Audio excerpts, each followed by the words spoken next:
Well, we'll go ahead and get started since it's 2 minutes after. Normally we wait a few more minutes usually, but tonight's a special night. So thanks and welcome everybody to the Q&A meeting for April. Quick weather review. This is the temperature outlook from the Weather Channel.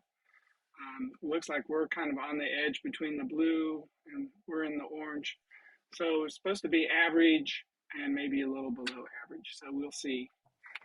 So far, I'm not impressed. In my area, I don't know about where you are, but normally in the month of March, we get 2.08 inches of rain, and we ended up with 7. It's third for March 2022. So we're not in drought anymore.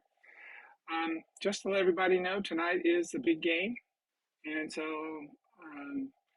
we're going to try to promptly get out of here at 8 o'clock. There might still be a few questions we may have to get to, and you're welcome to stay on if somebody's willing to be there. But game starts at 8:20, so we got to take our position. So crimson and blue. So this came from a friend of mine who I was at KU with in my last semester, David Adkins. He's the former Kansas State Senator. He lives in Kentucky with his wife, who I happen to have gone to high school with. And interesting that he said Kansas is the 34th state. A win over UNC would be the 34th win for Kansas this season. There are 34 characters in the phrase the University of Kansas Jayhawks. That includes the spaces in between. And it's true, I counted them. Says he sees a pattern there. Our officer panel, Ed Darlington is our president. Matt Brandis is our program chair. Cecil Sweeney is our librarian. Chad Gilliland is honey plants. Janet Campbell is our secretary. I'm the treasurer. Julie Weiner is our youth scholarship chairperson. Our military veteran liaison is Andy Nowacek. Cheryl Burkhead's our editor. She's on.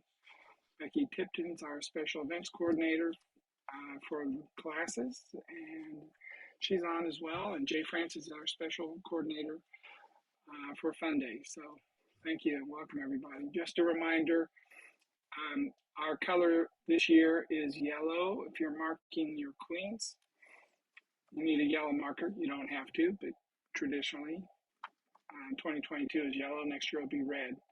And last year was white. So just to get on with our first question, something we need to go over with that we discussed last week for Dave Murphy. I don't know if Dave's on today or not, but he had something interesting, and he thought maybe we probably didn't answer his question all that well. So we just want to make sure that we got this recovered. So he said, until reading in the American Bee Journal last month, I've never heard that we should never put moth crystals over frames that contain pollen or honey, even in small amounts. And this is contradictory to everything that he's read and heard about storing comb, but explains a hard-learned lesson that needs a lot more discussion. So I just wanted to bring it up again.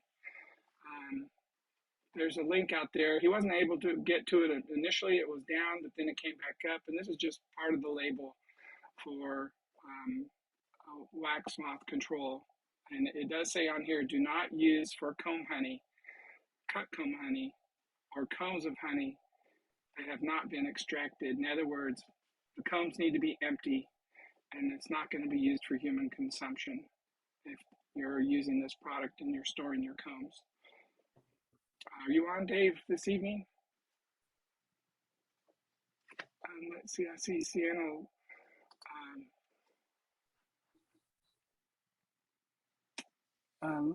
Sienna had raised her hand, but let's see.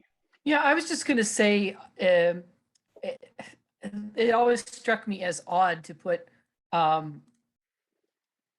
mothballs near anything with bees, just because of what they are.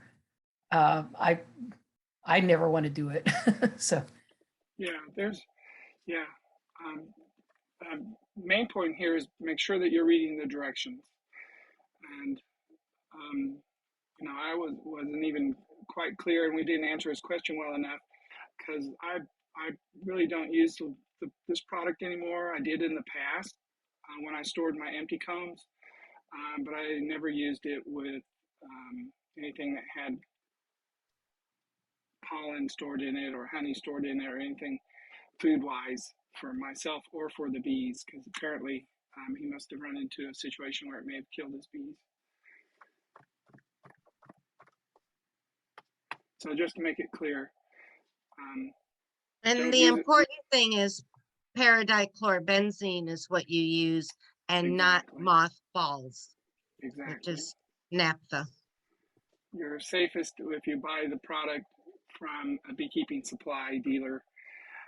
And if you do go to the stores and look for the ingredient paradichlorobenzene, because the other mothballs will kill your bees if that chemical is used,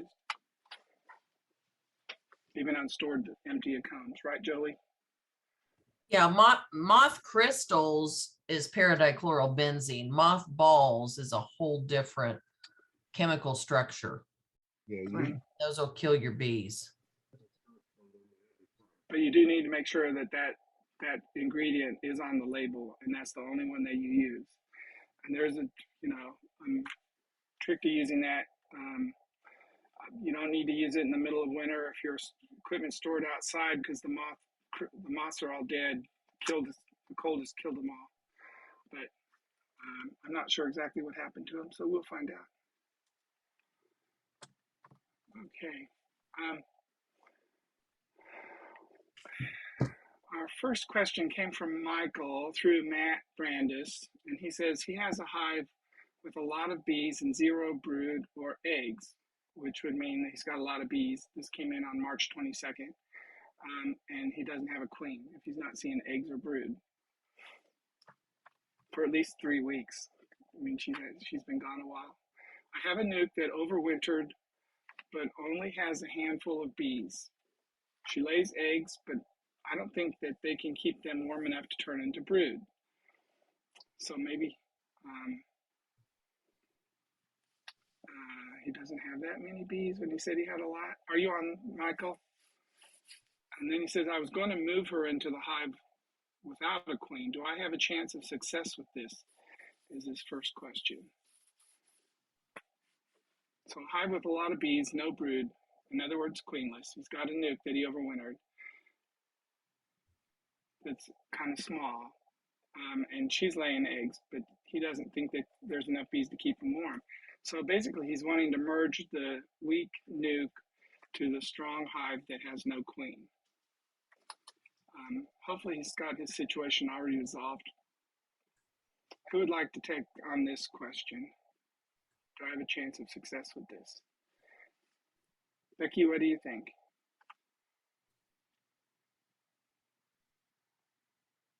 Well, it's a little vague, and there's a chance of success, I suppose. Let's take these one at a time. So if I have a hive with lots of bees right now, but 0 brood or eggs, we assume it's queenless. What would I do for that hive? Right now, I don't have any queens. Queens are available now. They're just become available. So you could purchase a queen. I don't have any queens yet, so I would probably combine them. Would I combine them with a hive that is an overwintered nuke that has only a handful of bees, a queen that's laying eggs, but not enough bees to actually incubate the brood? Probably not. And I don't think that would be a successful combine. When you get a hive that's that decimated, that just has that little amount of anything in it, the combines just usually don't turn out very well. I don't know. You kind of go, so what are you out? If you combine them and this just doesn't work, you've got a broodless hive that's probably not going to make it if you don't do something like buy a queen. You've got a hive that doesn't have enough brood in it to do anything or enough bees in it to do anything. So I think you're kind of 0 for 2 here. And so I don't know. You could certainly try it. if I just had a hive that was very, very, very small with a queen, I might try giving them a frame of some nurse bees. But that too, that few number of bees, I don't know, just so many issues. So somebody else needs to weigh in on that. I guess I'm going thumbs down on this. Option 3 would be combine them, kill the queen, and add a new queen to both. Oh, that is a good option. And add a frame brood from somewhere, because those are old bees that have been queenless, Yeah, old overwintered bees. So I don't know. that would work. Probably better.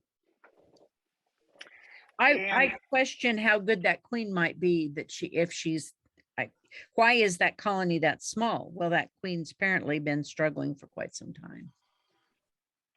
and the best way to introduce the queen, I guess, with the two options, if you're taking the one from the small nuke or you're introducing a brand new queen. I have a question that kind of would piggyback on this. So when do the overwintered bees die? Now. Okay. I helped someone who's got 4 hives on a tennis court, and it was covered with dead bees last week. And the hives are pretty good and strong, so I'm saying the winter bees are going quickly. We don't see them in the grass because they're in the dirt and the grass, but on the tennis court it sure shows. Usually it's March, this time of year, March, they're transitioning all the new bees brood that's hatching out. So I would think that introducing the queen, if you're introducing the brand new queen, the traditional way that we like to do it, introducing her, putting it in the colony and waiting 4 days or 5 days, and then going back and releasing her yourself. If you're merging it, the newspaper method on a weak colony, I don't know. But if you kill her and get a new queen, that's probably the best. So I hope that helps. And then Don North wrote, and this was March 24th, can you explain how and when to use the entrance reducer? Who would like to tackle that question? I would just say that, you use the entrance reducer. I never use the very smallest hole unless that colony's been robbed or being robbed in the process. But the wider opening, it's not the, and I use those, I like to use them from end of September until about middle of April. That's me. It calms the bees in the fall and makes them less aggressive, likely to sting, defensive, I should say. But that's me. So I typically use them from middle of September to the middle of April, and then I remove them. If you had a mouse guard entrance reducer on right now, when would you take it off? If it were me, I'd probably be taking it off in the next week or 2. I've already taken mine off. Yeah. A lot of it depends if you've got the those telescoping Daedont that only allow about 7 holes, or if you have the Van Lake that go across the whole entrance. If you have the reducer pulled out behind it, you could leave the mouse guard on and you've got it all the way across. It's open. Yeah, if you're using the metal entrance reducers. So there are different types of entrance reducers. So. Well, I'm talking about mouse guards too, but yeah. Yes. And then she has another question. And Don, if you're on, you're welcome to chime in if you need any clarification. But what's the most common problem or problems that new beekeepers face during the first year? I'm not a new beekeeper, so that's kind of hard for me to answer.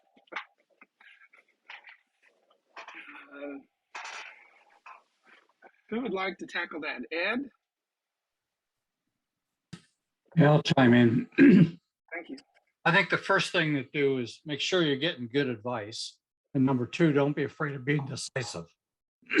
I think the thing we did the worst, when you really weren't sure, you kind of got paralyzed, and rather than making a decision. And it's how you learn. I mean, I always learn through mistakes. So, but the main thing is get with an experienced beekeeper at the club and find out what the advice is, and then try things. And if it works for you, fine. If it doesn't work for you, don't be afraid to change and go with it, because you realize that if you were to ask 10 beekeepers for their advice on a specific thing, you might get 14 different, answers. And so you have to have some confidence that with your own experience, but start with good advice. So I would say, as a new beekeeper, because I was new last year, and so I should have joined this club a lot earlier. And second, I didn't open the hive enough. I just figured they were doing okay. And so I didn't know I was supposed to be like looking at it every week. So that's what you guys said last month. So I would say not working your hive enough.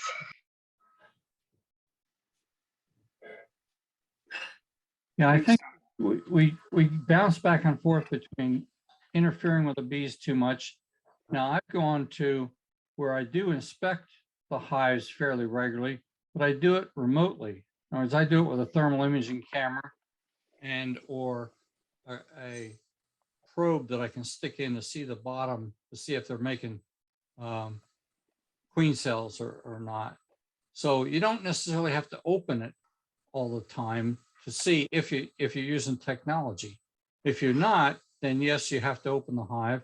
You do it quickly, and you wait for the warmer days. Like tomorrow, it's supposed to get to 75 here. And so before it rains, I would say get in there and do a quick review of what you have in there and see that you're queen right. If you're queen white, then I'd close it back up and keep on going. So that's about the best advice I can give you. Great, thank you. If we move on, we'll Michael, let's see. Nope, I went forward. I went backwards instead of forward. So this came from Elaine Ellens on April 2nd.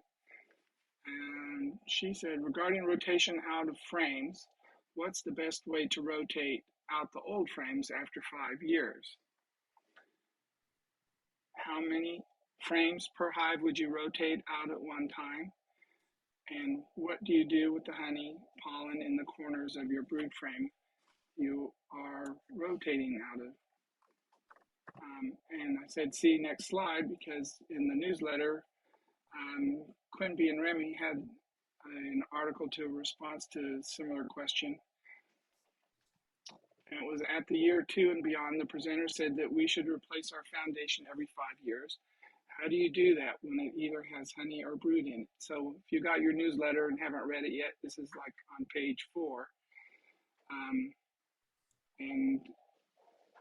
Jolie, would you like to answer for Quimby and Remy? I'd be happy to. I'll see if they'll let me know if they don't agree.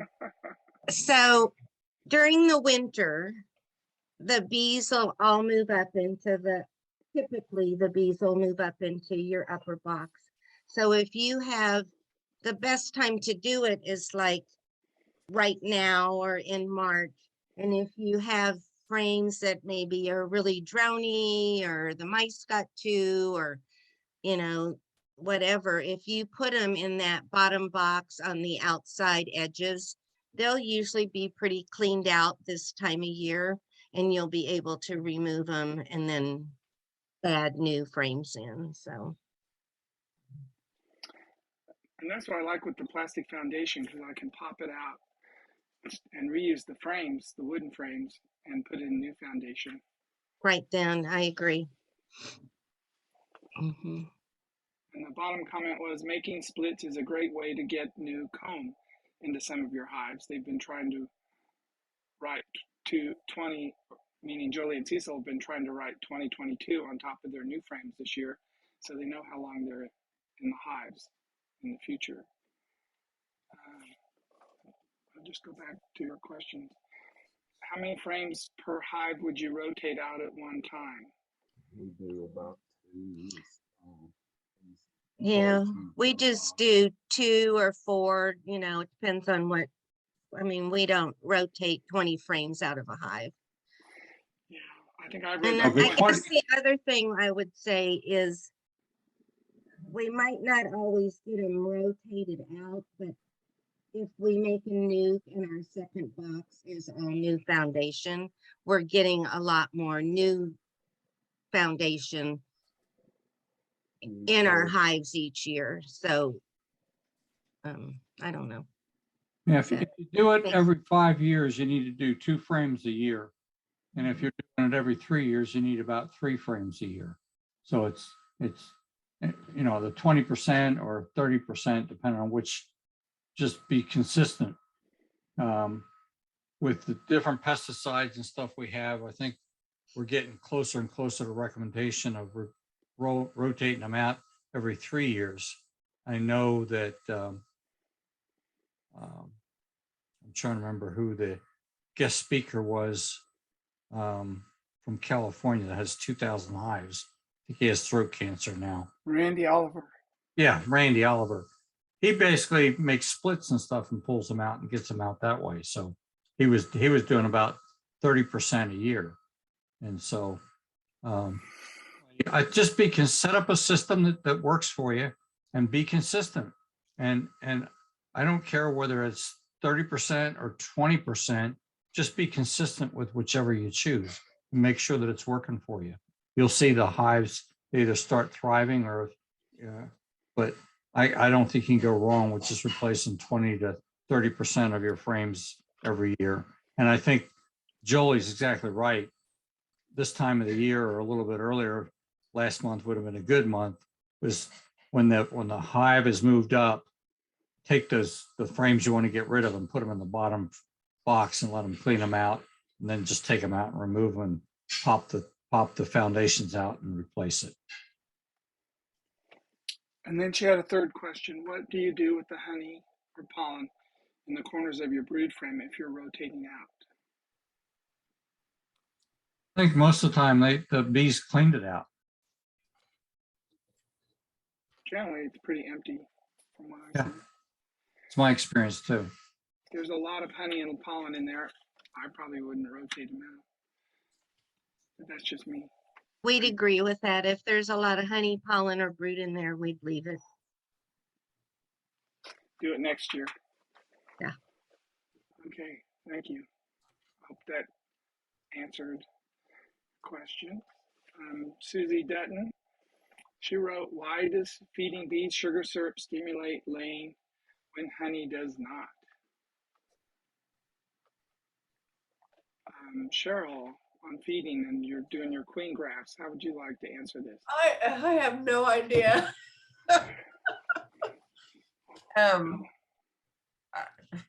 It just seems like open nectar, even the stuff they're bringing in from Henbit right now. Anything in that syrup, that thinner syrup is stimulatory. So yeah. Well, so You can score your honey frames with a hive tool to try to get them to, start using that honey, but they like the thinner solution. And I think if you just look at the basic makeup of what is sugar, Sure. Sugar is sucrose, and what is nectar? Nectar is basically sucrose also. Right. And what the bees do with it is they turn it into honey, and they use their, enzyme, I think it's invertase, to turn it into fructose and glucose. And realizing that honey is a long-term storage food that they make for, surviving the winter or a dearth, and that sucrose, if you're feeding sucrose, is like feeding them nectar. Right. It's a thinner solution. I think Susie missed it last month when I was showing like the jars, like for spring feeding. When I use the jars, how many holes do you use?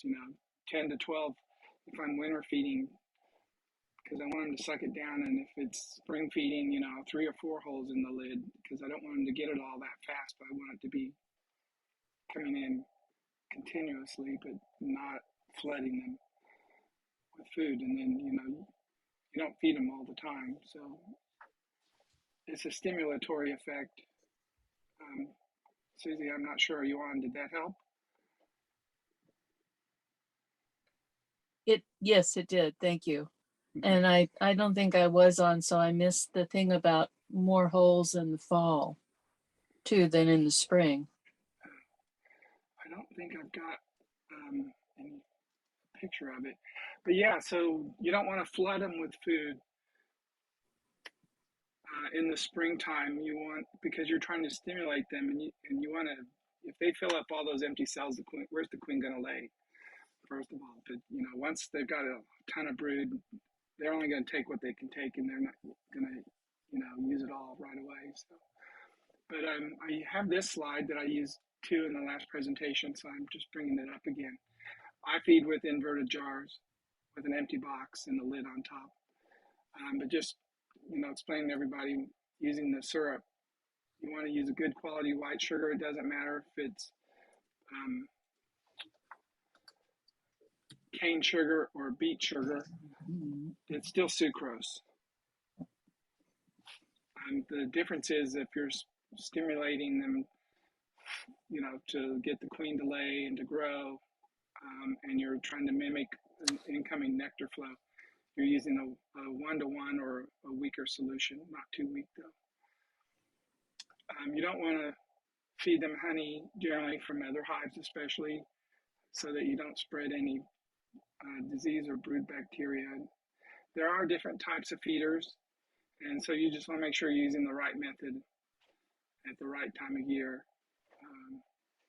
If it's too cold, they're not going to be able to get it on some of the feeders that we use. So don't spill or cause any robbing or do open feeding.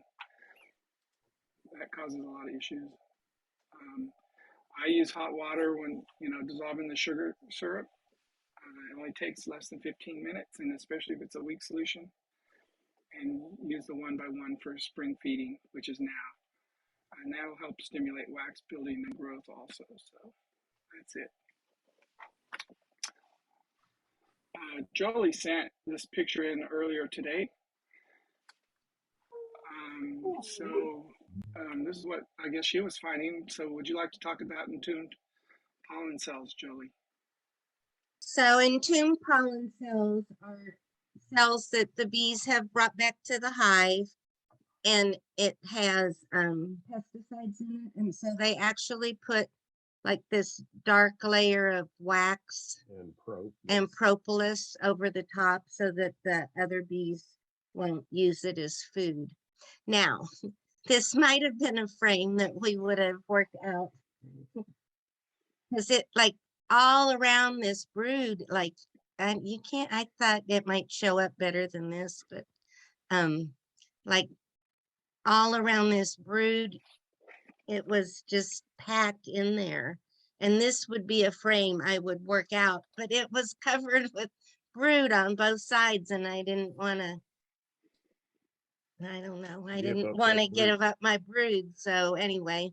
You could mark it, put it in the top box, mark it, and put it to the outside of the brood nest, couldn't you? And then rotate it out when we get some. I did kind of move it out to the edge a little bit. So, and it doesn't go away. So every time we look at this frame, we'll see it. So, right. Can you point out where the entombed pollen is? I'm not following you on what you're trying to show us. I don't know, Bob, since it's on yours, don't you have to show it? Sure. Let me see. Well, I mean, you can annotate. Let me see if I knew how. Practice. So, like, here's a cell. Let me see if I can get this a little darker. Like in the hive, they're really like gray. Like, yeah, see all like those cells right brown. There? Those are capped over, like, a little ways down. Okay, so this is pollen then that's in the bottom of that cell, and then they put a layer of what on top to keep others out? wax. It's, Wax. it's Propolis. wax and pollen. So you can see Yeah. like yellow pollen, that's good pollen. But then those frames next to it, they look Have kind been of white, sealed but they're over. really grayish there's- brown. I mean, they're Okay, like, so that's probably shiny because it's wax and the sun's shining on it, and that's what we're seeing. And it's Yeah. about half. The seal's only about half. You know, it's sealed over halfway down. yeah, Usually they're not it's clear to the out. top usually. They're like halfway down, whereas pollen lots of times is higher in the black. cell. Like, Yeah, it's black. yeah. The They top, generally don't. the top cap is black. Mhm. Yeah. Okay. If So you if are, it's if you see it half and you're confused, or you think that it might be, don't hesitate to take something small and sharp and you scrape that off of there. You can get down in and you can see that there's pollen underneath there. Oh, And okay. that's the bees have sealed that and they will not use it. It is toxic in some way. Right. Okay, so like if you see a frame that has what percentage of this is it, are you like, we're done with that frame? This is a Like if good one. this didn't have brood in it, I would have taken it out immediately. Oh, but so how much, if it didn't have brood in it, how much of this frame is filled with this entombed pollen? Well, it's just A fifth, you know, but typically we might have, you might have 5, 6 to 10 cells in. That, I wouldn't do anything about that. But this one where it was so, it was really a lot. Jolie, you might want to move to your left a little bit. You come across really garbled that way. Good. Oh, there, sorry. Much better. Could you, That's what happens when we share a computer. yeah, could you answer again? Because we couldn't hear what you said. Oh, yeah. So this frame, I would say was a fifth or a sixth had this in it. So that's really a lot. Okay, You know, typically we might have 10 or 12 cells in a frame and I'd kind of blow it off. But okay, this many, it's like, I want that out of there. It's really a lot. And like I Okay. said, if it hadn't had brood in it, it would be out of there. got it. Thank you. Thank you, Jolie. So Becky also sent in a picture, and Oh, it's not very good. yeah, it was a little fuzzy, but that's okay. It looks pretty strange. It What was is a it? wasp. It is huge. The body was the size of a bumblebee. There was no fuzz on it. It looked more wasp-like because of it being shiny black, but it was dead as it could be inside the hive. The girls took care of it. So I don't know what it was, but it was there. And I thought it was interesting that something that big, they had killed this early in the year. So you go, girls. It looks like a hairless bumblebee or something. It does. It looks a lot like a hairless bumblebee. I don't have any idea what it was, but it's icky. Well, it's better than a dead mouse. That's true, which we've also found upon occasion. But anyway, Entombed in propolis. yeah, intrigued in Yes, it's propofol. lovely. For Jolie to find. Yeah. And then Becky also sent this picture of open drone brood that got Again, torn open. fuzzy. So this is just, I put this on Facebook too. This is for people who are newer beekeepers. This is when we hear people talk about purple-eyed drones and you're going like, what are they talking about? Well, this is what they're talking about. So when drones are at this pupa stage where they are just beginning to get color in their eyes, they look purple. But when you have drone brood between your boxes, this was between the upper and lower box, we pulled it apart. This was a very, very full hive, lots of brood in there. They had filled that area with drone brood. These broke open and we checked them for mites. We saw not a single mite today. In fact, we've checked something like 70 hives real close to it this spring, and we have yet to see a mite. We're feeling really good about that. We did today kill a small hive beetle, but that was it.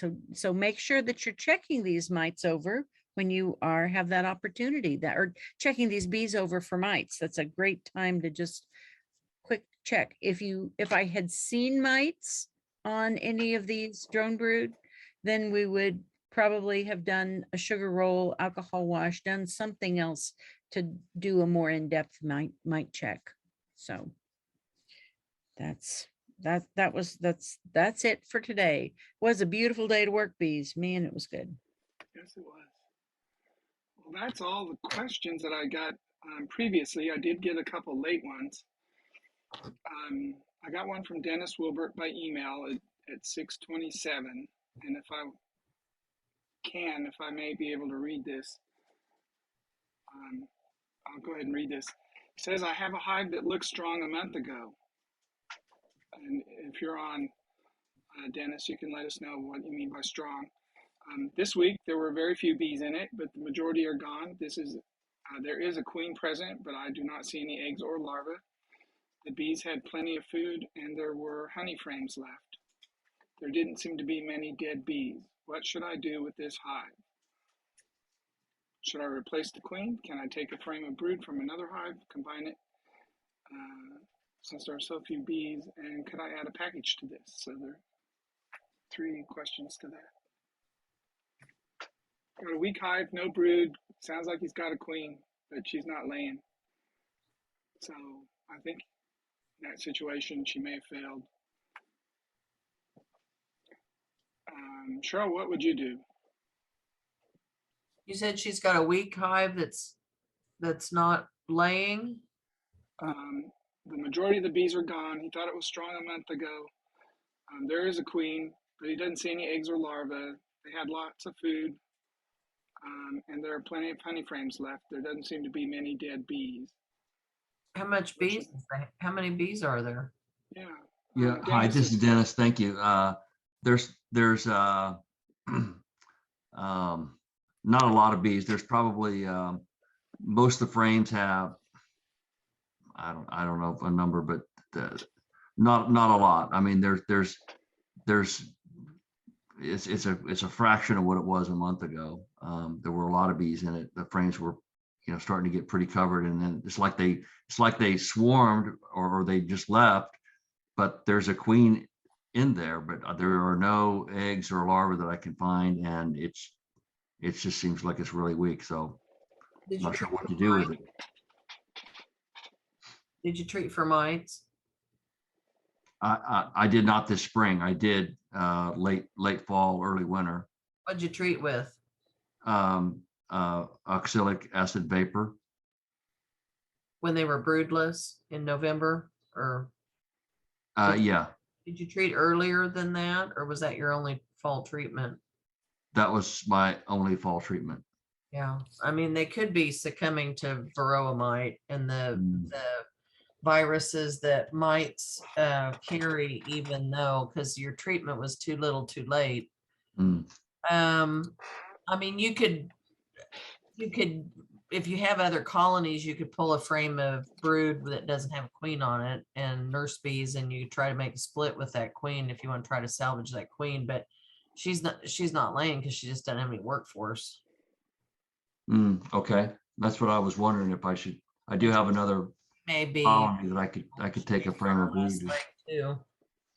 It's really how much resources you want to throw into that. But I mean, you put her in 5-frame nuke and see what she does with a frame of brood and some bees. But okay, okay. Thank you. Should I, if I put a frame of brood in there with it, should I feed that? I would. Okay. Just a little bit. Yeah. How many other hives do you have to work with? I had 4, and unfortunately, I've got one that seems got a lot of bees in it and a lot of brood, and then this one that's real weak, and the other 2 did not make it. So. A good queen would at least have a itty bitty patch of brood. So if you don't have anything in there, I wouldn't mess with wasting a frame of brood. Right. Yeah, it's hard. That's where I am. Should I try to take those bees and combine them into the other hive or something? I mean, because they're There are some bees in there, or should I just, I would, but kill the queen. and kill the Get rid of queen? her. Yeah. She's failed. Okay, Then you thank can you. use those drawn frames for a new package or new.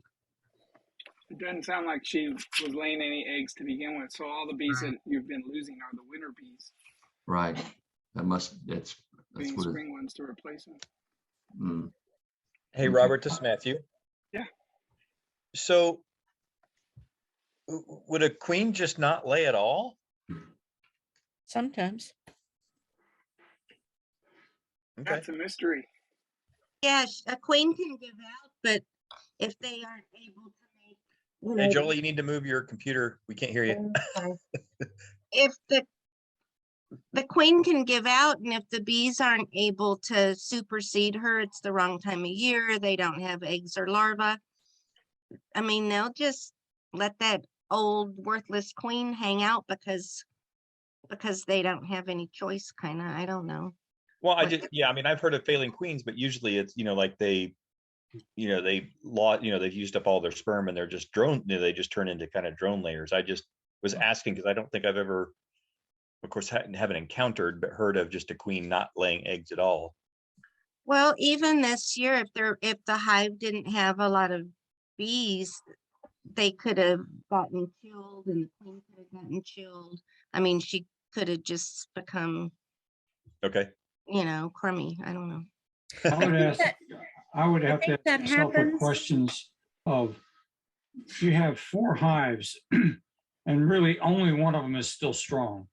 So I would question, and I would try to investigate to see if my problem was varroa mite viruses. Mm. Because if that's what you have, I wouldn't spend any more time on that hive. I would tend to take it out of service and just write it off. Because I think there's something systemic going on there for you to lose basically 3 out of 4 hives. You only have 1 strong hive. I would be leery. I would look for both in the other hives that died out. If you could, what you could find. I'd look for deformed wings. I'd look for all kinds of indications that varroa mite viruses were the issue that wiped out 3 or 4 hives. The fact that the one hive absconded or swarmed and left, that's fairly typical behavior. Okay. Strange things happen, especially in the bee world. Okay, thank you. Thanks, everyone. So looks like we've got a few questions in the chat. So I'll start there. That is all I've got from email. In the chat, Dana Gettle is asking, after checking bees in February, I thought I'd lost both hives that were strong and dribbled in November. And both hives looked dead. Once it started warming up, I saw bees flying in and out of one of the hives. So I thought, yay, they didn't die after all. I checked them today to see where I was standing. They've eaten all the honey out of one and working on the other hive honey. No brood or anything else. The bees that are here are from somewhere else eating the honey, correct? Yes, Dana, your hives have been robbed out. So they've been dead for a while. Apparently, no bees in there protected, and they died out. So that happens when they're not locked up. But there's still time to get packages, I think, or nukes. But time's running out. So you may have to start over. I'm very sorry. Sienna Leon made a comment, but they are both strong chemicals, and that goes back to when we were talking about the products for the wax moths. L. Oric says, I have 2 hives about 8 feet apart. One is thriving, and the other one didn't make it through winter. So he's got 2 colonies, one died. There are bees robbing the honey out from the dead hive. Is that okay to leave the dead hive open so the bees can leave the honey? Who'd like to tackle that one?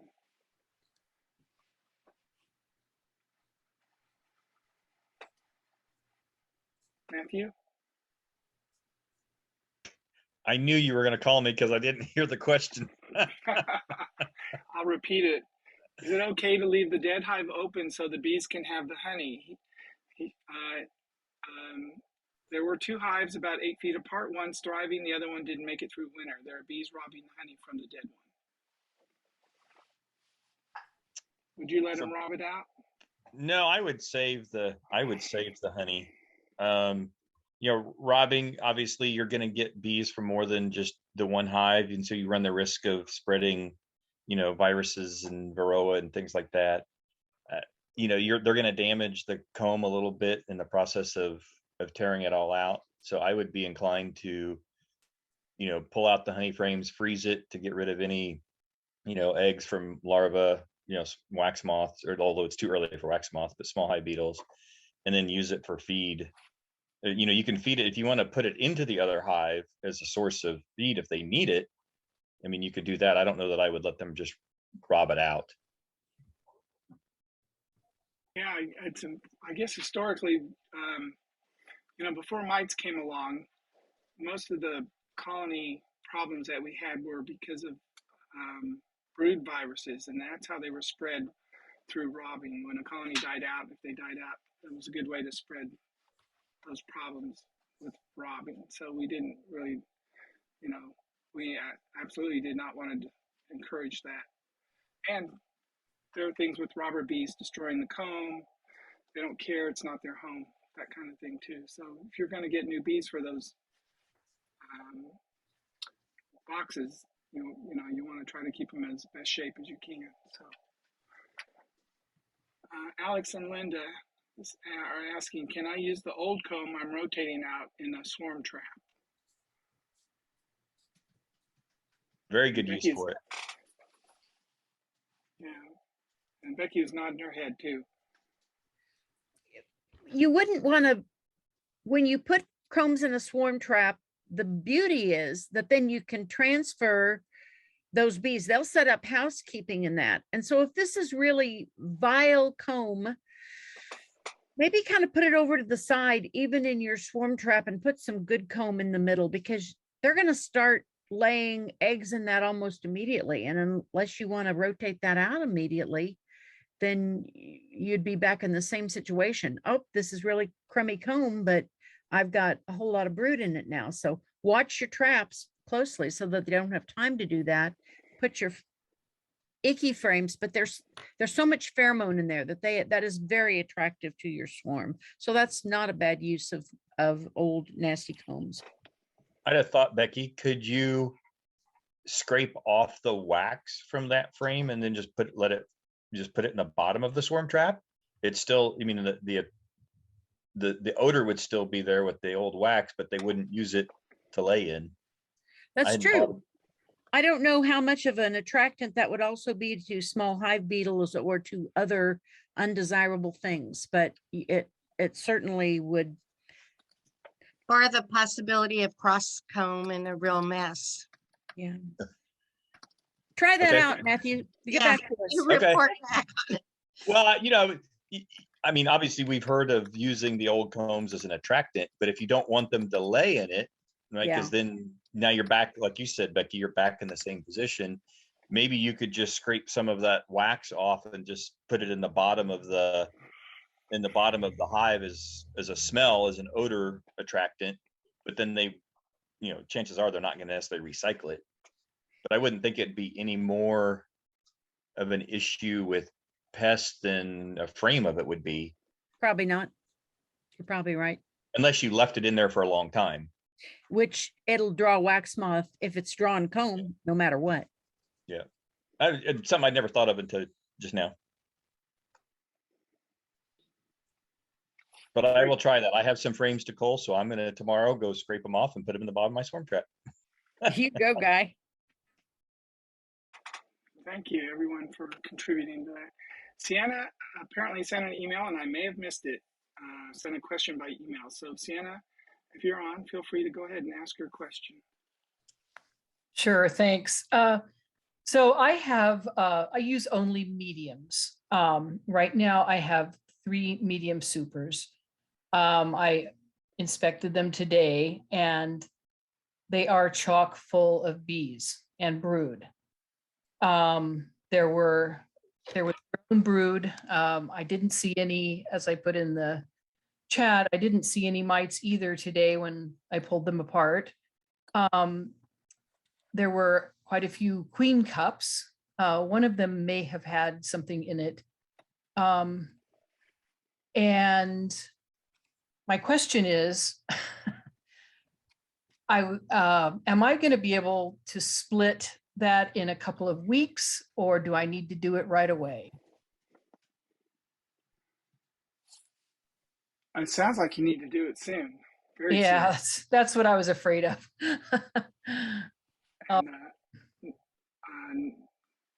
I did look through a hive yesterday and found very, very young larvae in queen cells. Ooh. So it was only one colony that I've seen so far. It's not mine, of course, thank goodness. But I did also have a swarm call today, so I caught the first swarm of the season. Wow. Okay, thank you. That's what I was afraid of, but I thought maybe someone would have some advice on holding it off for a week or so. Yeah, if you're finding larvae in those queen cups, then those are queen cells. Yeah. I'd say they're getting very close. Yeah. Okay. You're only 5 days away from them possibly up and leaving part of them. Thank you. Thank you. Sorry I missed it. I do recall seeing that email. It was a busy day, so I missed it. Jolie did want to mention that they are offering mentoring. Jolie, would you like to talk about that? Yeah, we offer mentoring once a month. It's usually the second Monday, but we have a farmer's market meeting Monday night. So it's going to be Sunday night, this next Sunday, April 10th at 5 p.m. And anyone is welcome unless the weather's really bad or there's a tornado warning. And wear appropriate footwear, closed-toed shoes, long pants, protective bee gear. And it's $10, and it's a donation. If you don't have the money, you don't have to pay. But if you do pay, the money goes to the Youth Scholarship Fund. Great, thank you. Anybody else have any announcements? We are on time. It's 6 minutes until 8 o'clock. Hey, Robert. Yes. I would just like to mention to everybody listening that we have the meeting again on the 18th, the NEKBA meeting. If you have any beekeeping or fun bee-related items you want to pass on, bring them to the meeting, and we can get those ready to go for Fun Day. But it's much easier to get them now than to wait for Fun Day when it's chaos. So bring me your items, please. And I meant to have an outline of the Fun Day, at least part of the programs. But you should see the registration and some information in your newsletter that you would have gotten today and yesterday, and the ones that are coming in the mail. So, anybody else have any situations or questions they'd like to get answered right now? We still have 5 minutes. Hey, Matthew, you had something fun planned for this month's meeting. Why don't you tell everybody about it? Remind them what we're doing. So yeah, we're going to do, for this month's meeting, we're going to do, I think, kind of an expert roundtable. We're going to talk about spring management, swarm control, and supering, when to super, how to super, options for that. So yeah, that should be a good class. Timely. Thanks. Yep. Well, And Cecil so and I, go ahead. Oh, just as an incentive, for those of you that haven't been to one of our in-person meetings, we're going to try to restart our little giveaway at the meetings so that when you sign in, we give little tickets, and sometimes it's plants and just little knick-knacky things. So it's always a good time to maybe network and get to know each other, but also you might win a little something. Steve Messbarger said he's cleaning out his closet. Door prizes. Door prizes. Great, thank you. I'm sorry, what were you gonna say?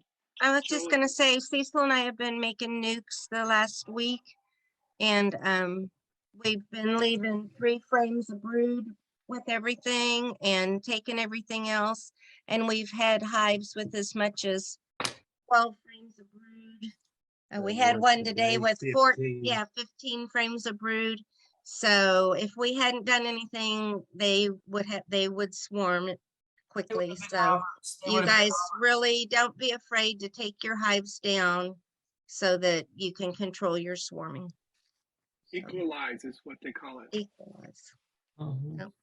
So we're making splits and putting new queens in, and so.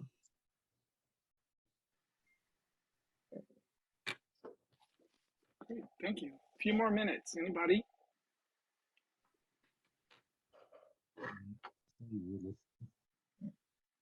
Go Hawks. Go Hawks. And we do still have queens